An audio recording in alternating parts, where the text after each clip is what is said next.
ever since I was a kid, I've loved playing card games, whether it be Pokemon, Yu-Gi-Oh, Magic the Gathering. Pretty much, if it was a card game, I like to play it.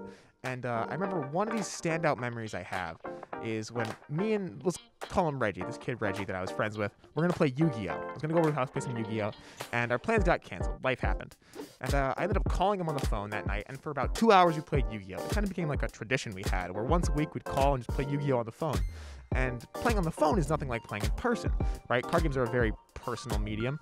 And it got me thinking, with Legends of Runeterra being my favorite card game, how well would that game, which is primarily online, translate to being played in person?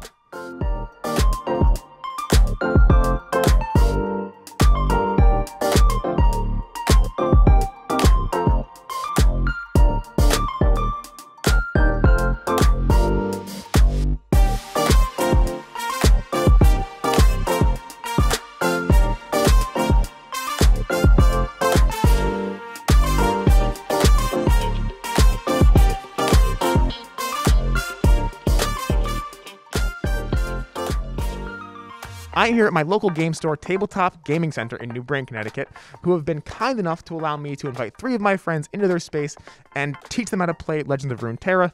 My name's Caden, and I do security for a living.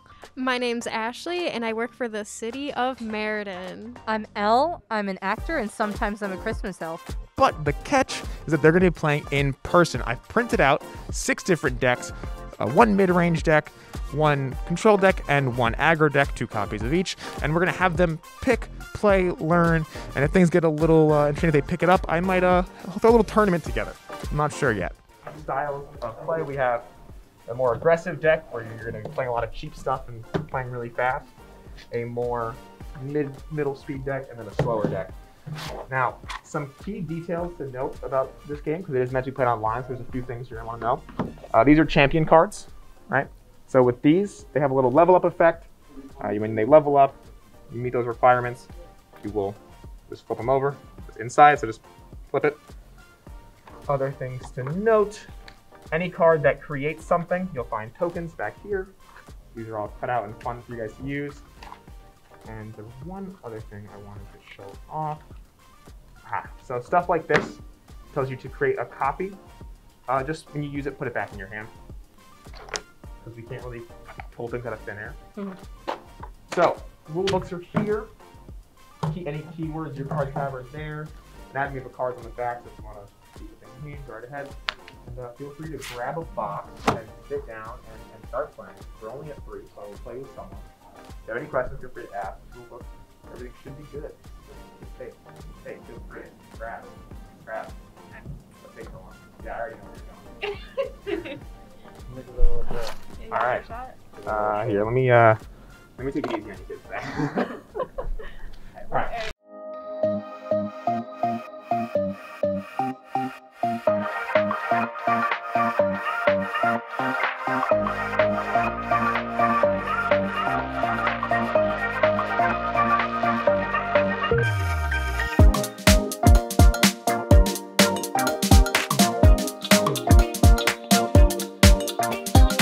So as anyone who's played Runeterra will know, Spiders is a fun deck. And right here we're looking at a pretty decent board state for a very aggro deck. We've got, I'm at 8 health, playing a Brahms Soraka deck. And then Elliot here with a couple Overwhelm units, some big boys. I have to basically take a big swing. She's stunned down my best blocker, which means I'm about to take a whole lot of damage, probably lethal. Actually, I think I am being threatened with lethal. But I might have a way around that. So I'm going to, because we have a whole bunch of mana right now. I was supposed to be at 8. I'm gonna spend 4 of that right now to try to set up and save my own life, because I feel like I shouldn't like lose, you know. I feel like if I lose, then that's like shame. All right, so yeah, I'll play this Crystal Ibex, and that's the last card I have in hand. So whatever you want to do now. All right, so she's pushing her attack here with everything. This can't attack, it's stunned down. If I look at my damage, I'm taking what? My 2 biggest threats are him and him, but I believe no matter what, I'm taking 6, 7, 6, 5, 4. So I am taking 10. So I pretty much am dead. I'll just do this. And yeah, that is that. Good job.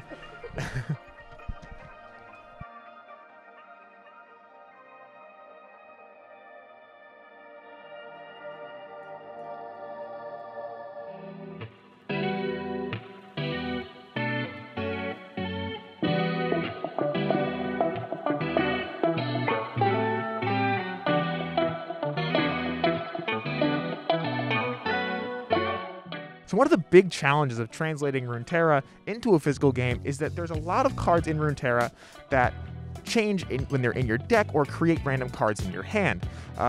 Darius, for example, is a champion card. So when he levels up, he tracks what's going on from inside of your deck and flips. And when you're programming, that's a whole lot easier than it is to do in person. Or things like champion spells, which, for the sake of the event, I had to just kind of cut completely, where the second champion you'd cast, because you can't have two of the same champion out by playing them, turns into a spell. Things like that definitely pose some problems, but for the most part, we're kind of able to find workarounds. So my strategy was I drew a card, drew another card, and I just keep doing that, and that's how I got to where I am today. Nice. That's valid strategy. So I wonder what's going on here. Now, Ashley is playing Darkness, which is a very powerful deck, and I don't want to give her sort of the game here, but if she manages to survive the swing and has a Darkness in hand, she can throw it at Caden's Nexus thanks to her leveled Vagar. Everyone's favorite card, Mini-Morph, hits the board. And it turns into a 3/3 Mini Minizy, which you should have tokens in there if you want to give him one. The Mini Minizy's funny because it has this little face, and it's pretty much like the face of shame. Just put it right on top. Yeah, there you go. Get a little close up of the pain that this man feels right now as his alpha wild claw becomes a shocked guy. Another thing that's a bit harder to do in person is tracking permanent damage. In a game like Runeterra, where you have lots of units, it's a very unit-based game, you end up using a lot of die to keep track of how much health your cards have. So, luckily, we have a bunch of D&D players that are here right now. So we all have bags of dice. And I'll show them your monstrosity that you brought. Yeah, she's just got this massive bag of dice. So this is definitely a bit of a challenge that you kind of have to overcome when it comes to attempting to translate these mediums.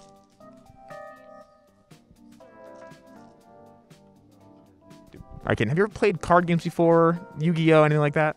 Played Yu-Gi-Oh when I was like 10. I've dabbled in Magic like twice, and I used to play Hearthstone. All of the above. I played Pokemon incorrectly on purpose when I was a small child. Okay, so Runeterra is an online card game like Hearthstone, right? How well do you feel it played in person on a table with physical cards? I think the layout, like all the prep that you did, worked really well, and making it run smoothly. I definitely think like online and actually in game, all the management and numbers and everything would go a little bit smoother, but it honestly didn't play out that bad on paper. It reminded me a lot of Magic, but with a little bit of like spice, I guess. It's a lot more involved. It requires a lot more dice. Play with multiple sets of dice in person. I really enjoyed it. I think it took a while to get used to it, especially with all the fiddling with dice you need to do. But once I figured out how the game works, I absolutely kicked. What deck did you play the most? The Bitter Beatdown. Were the champions in that one? Braum and Soraka. All right, so Braum, and how did you feel that played in comparison to, say, like Darkness or Spiders, or the other decks we have? Horrible. There you have it, folks.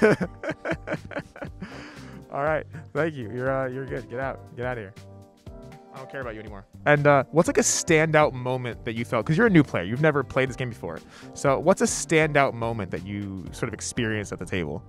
When I defeated you. Okay. Yeah. Okay. Can I have another one, please? No, that's the one. That's come here. Some about this. Okay. If you bring up the fact that you beat me again, I'm gonna be mad. I'm gonna kick you out. Okay. Do you want to get paid? That's what I thought. All right. What's the standout moment for you? When I lost. To who? Elliot Skidmore. Absolution. Good. Yes, and speaking of kicking, what was like a highlight moment? I saw you playing against Caden. It seemed like a really good game, so I imagine it's something from that. Like, what's a highlight moment for you here? I beat Elliot the first time. I beat you.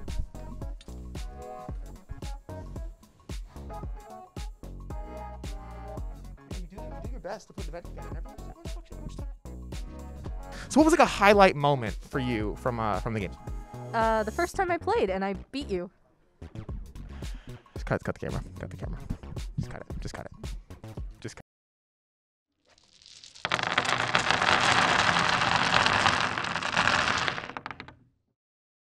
Do you want to win an LOR IRL starter kit? Well, now's your chance. 2 lucky people who are watching this video right now are going to get the chance to win one of these kits. Each kit is going to include 2 fully sleeved decks with the deck boxes, an attack token, which I can't seem to grab, 2 of these how to play pamphlets, and 1 of the keyword sheets. If you guys want to win this stuff, all you have to do is like the video, leave a comment telling me your favorite moment, and subscribe to the channel. I'll be picking the winner on January 28th. And good luck to you all.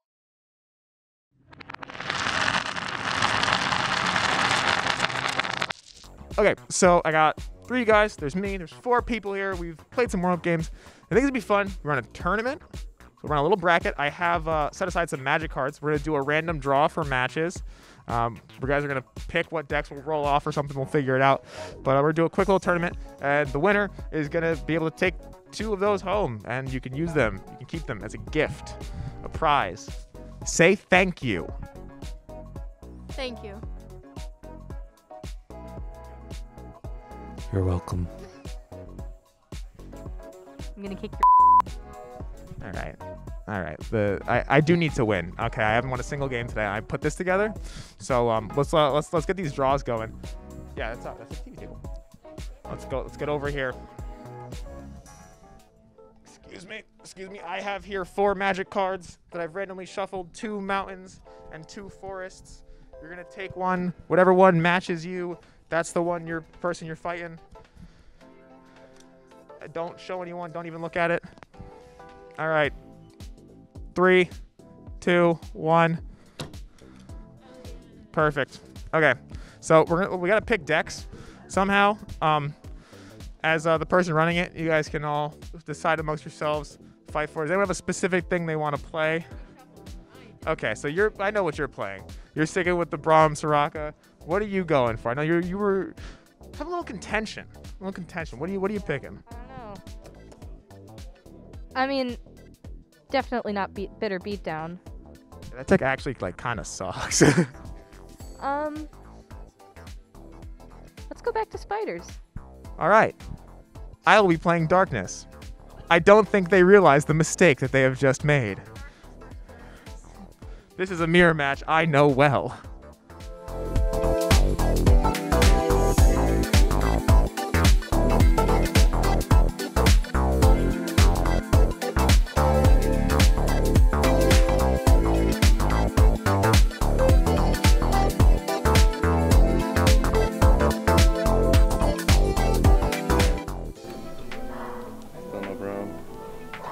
Still no Braum. He's not in the deck. Still no Braum. Oh, there's the Braum. 1. I was at 1. Congratulations, Al. Holy hell. Into the finals. Into the finals. For a terrible deck, And I know this deck perfectly now. Good. Now you know to never play it again. No, I will.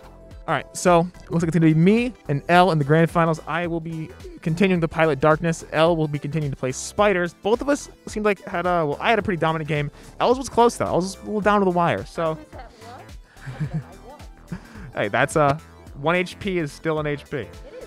So, you ready? Yeah. Good luck. I literally cannot make any moves. If you do that, then pound my face. I cannot make any moves.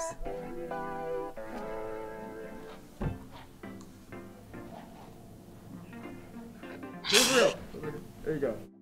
All right. Once again, I want to give a special thanks to a few people. Tabletop Gaming Center for letting us use their space today. Really appreciate it, guys. Ricky Hamilton for taking time out of his day to volunteer to be my camera op. Keep an eye out for his social media platform, 20-something Studios, which is coming soon. And Axum Creative for letting us use their equipment to film today. And as always, have yourselves a damn good one.